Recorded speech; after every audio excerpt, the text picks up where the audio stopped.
Pili sa inyong tanan. Hinay kayo. Pero si tatay dito, kusog kayo sa itong kasing-kasing. May gabi sa inyong tanan. May gabi! Hinay kayo. May gabi sa inyong tanan. Happy birthday, Tatay Digong! Kusko ninyo ang iyong tingog para matungog sa itong Tatay Digong. Happy birthday, Tatay Digong Duterte! Happy birthday! Daghang salamat mo. Unang-una sa lahat, magpasalamat ta sa Ginoo na ata diri karon healthy tang tanan, mao na hitabo ni ang activities. So karon ako magpaila ko sa inyo ako si Pobre Macaloy Charity Vlogger. Ako ang gikuha sa Inday Sara Movement Nationwide diri sa Butuan City as Head Coordinator. Gikuha ko sa aktuang idol na si Commissioner Mario Masangkit. Sa nakita niyo sa una, si Idol na Torine Guevara. Siya ang niluhod katatay Digong Duterte para mudagan pagka-presidente. Niluhod siya, niampo siya, please tayo Digong Duterte, dagan o pagka-presidente. Kaya ikaw ang kinahanglan na mo.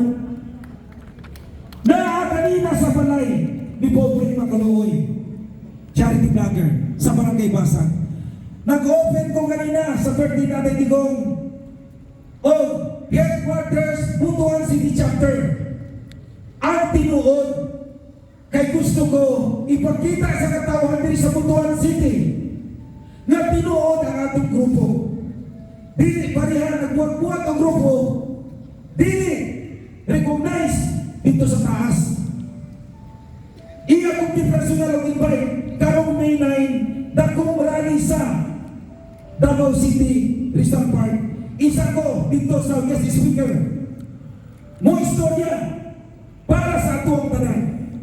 Nga naman kung ipili nila kay si Pobre Macaloy isa ka inspiration. Isa ko kaulilang lubos na milyonaryo tungkol sa pagpaningkamot. Wala ka milyonaryo tungkol sa pagpagawa. Sama ang mga tao diyan ang mga nasa posisyon. Nabayaran ang Butuan City sa korupsyon. Nito ka paminaw nyo, proud mo na. Mas proud na sa isa na pobre na milyonaryo tungkol sa pagpaningkamot. Kambiwa na ito na ang mga mentality anak nila. Dili na kinangan may tabo. Subuhon, niingon man si Inday Sara Duterte, mudagan siya pagka-presidente. Sumao ako, di voluntaryo ko. Mugas na ko bisang pila ka milyon. Basta, mudaw ang akong Inday Sara Duterte. Duterte! Duterte! Duterte! Kinahanglan mga ka-idol. Kung gusto mo na ipagbabago, baguhon ninyo inyong kaugalingon. Because ang pagbabago start from ourselves. Dili tanong sunod-sunuran. Atong eleksyon 2021 last year, 86 barangay kapitan gigamit nila for illegal vote buying. Maayo ka na if you believe in God, if you believe yourself. Buhato ninyo na magsunod-sunuran ko ang matawana. Where is your respect to yourself? Inspirasyon ba ka sa inyong mga anak? Dili. You're educated? Dili. Maunay kayo na kung nailan ng department. If you wanna serve, if you wanna be a public servant, it doesn't matter if you're an attorney, if you're an engineer. You need this love. Kung man, kauban ng Ginoo, maunay di pangita sa katawan din sa Butuan City. Palpakan natin yung kawalingon. Because that's what you want. That's why you need Sara Duterte to be a president. O ako mismo. Because I believe she can be a good leader to us. Kay isa siya kamululuyon. Nganong isuportahan ako siya? Nabayaran siya sa Davao City. Dito na ako siya kaila. Then, where is Pobre Macaloy that time? I was in the United States of America working as caregiver sa mga tigulang dito sa mga Amerikano. Naningkamot ko. Ikulatan niya ang sheriff. Kay doon, diprotektahan niya ang mga pobre.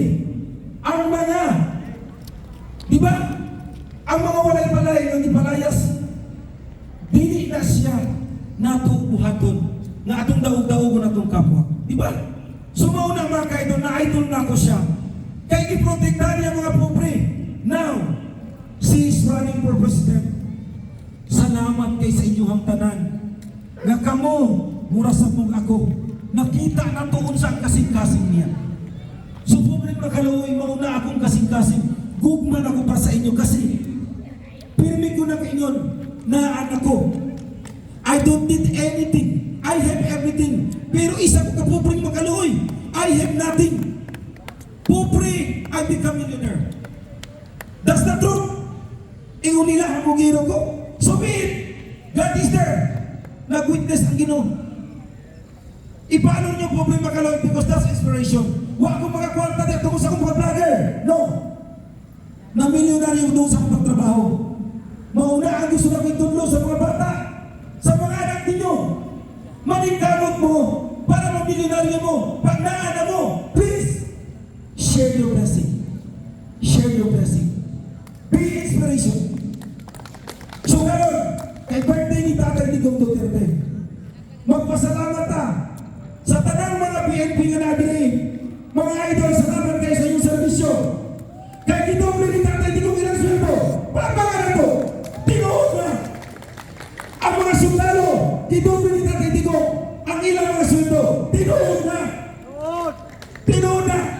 I'm not lying because that time, I was in the United States of America and I was a Philippine Army. I served the Philippine Army for almost 10 years. And I'm also a hero of the Philippines. I'm the part of the United Nations peacekeeper. Ialay na akong kinabuhi sa Pilipinas because I am a public servant already. Mauna, na ako'y istorya na pwede na akong share sa inyong ang tanan unsay ka mapinuran.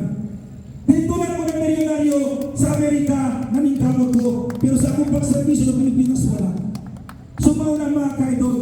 So karon, daghang salamat. So ang wish na ko sa birthday Tatay Digong Duterte,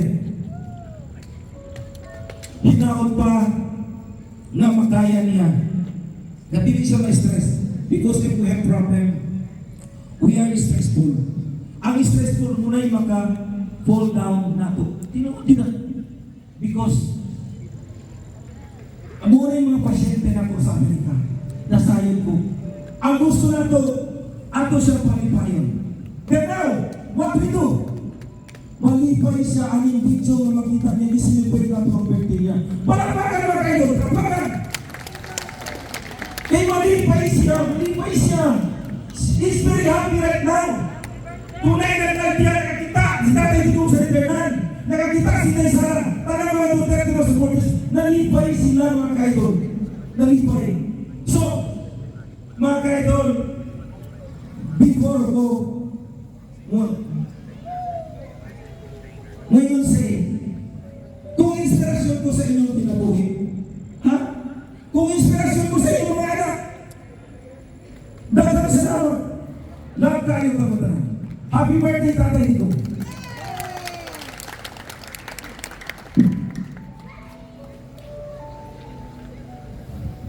May birthday sa tanan.